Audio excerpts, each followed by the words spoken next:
Greetings, viewers, and welcome to the latest episode of A Monstrous October. I'm your host, Sean Codefeld, and I'm here to tell you all there's no need to be afraid. We're partners in this strange endeavor, after all. I speak, of course, of the viewings of the Universal Classic Monster series, and indeed, today we're traveling deep in the heart of madness with a film that stars a very jolly fellow. Especially when he's strangling a neck or two or three. Yes, we've come to the fourth member of the Universal Monster Cavalcade, and one who may just be the most tragic among the bunch. At the very least, he's the most human of them all. And while the later films that make up his sub-series are at best questionable additions to the official Universal Monster canon, this first entry absolutely is worthy of a place of honor among the likes of Frankenstein, Dracula, and the Mummy. This is The Invisible Man.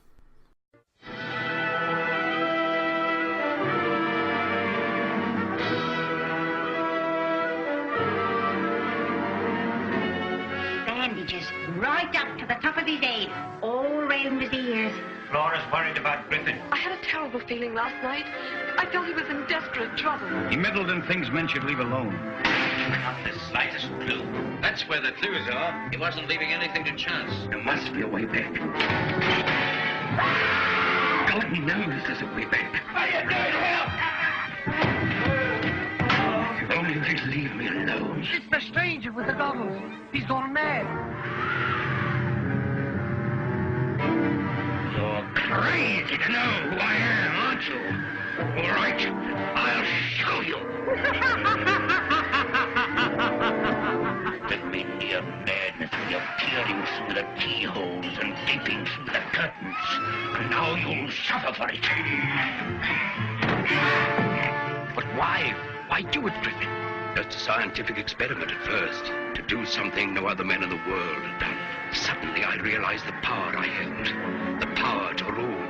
To make the world grovel at my feet. You know who the Invisible Man is, Doctor. Where is Dr. Griffin? What's the good of concealing it? Oh, come and stay with us. Let's fight this thing out together.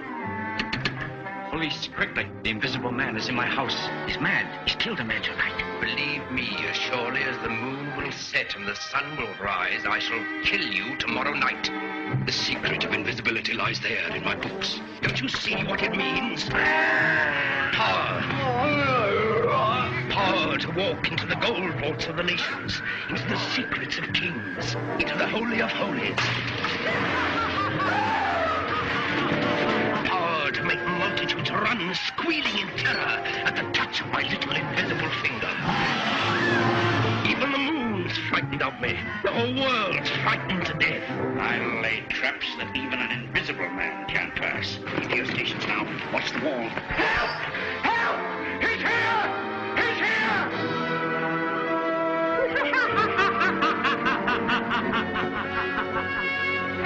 Here we go, gathering nuts and may on a cold and frosty morning.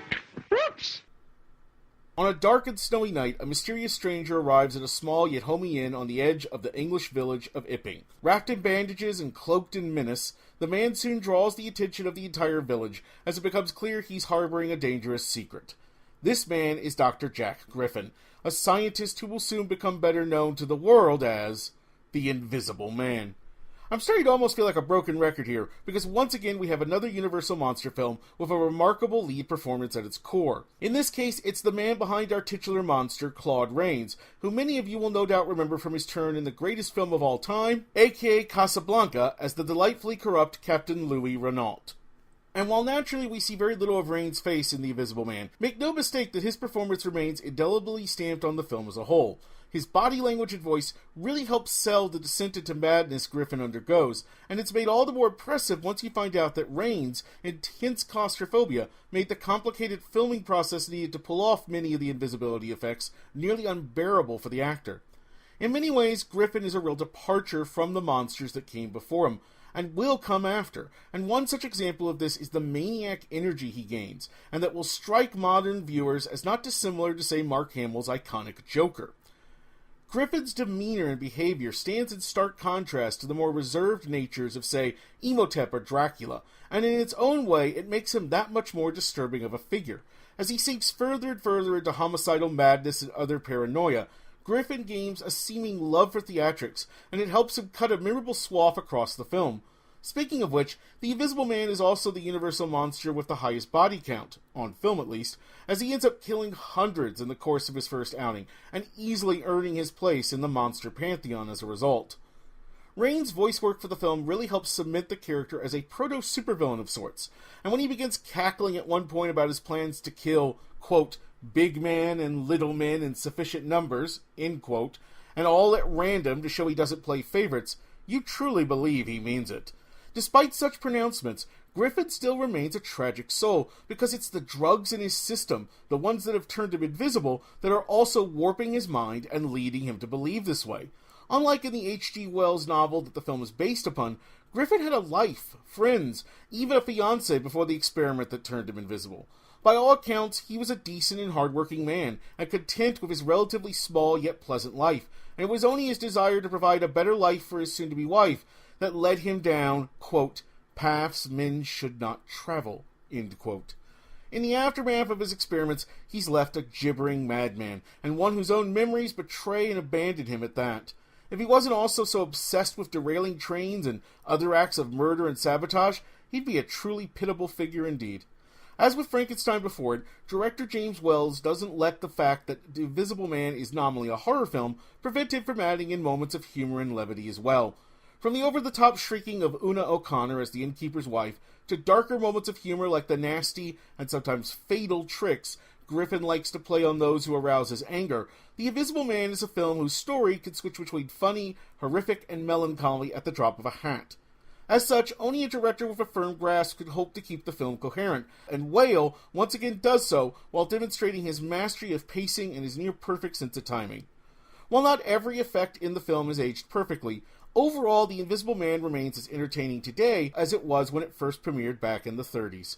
It definitely has its own atmosphere in comparison to the more gothic films that preceded it, but this is by no means a bad thing. In its fourth outing, the Universal Monster series once again demonstrates just why it's had such incredible staying power to this day. The Invisible Man gets an easy stamp of must-see, and it stands as one of the more unique monster pictures of its day. And that's going to do it for this episode of A Monstrous October, but be sure to come back tomorrow, because the best is yet to come, as we make a return visit to the good doctor and his creations in Bride of Frankenstein.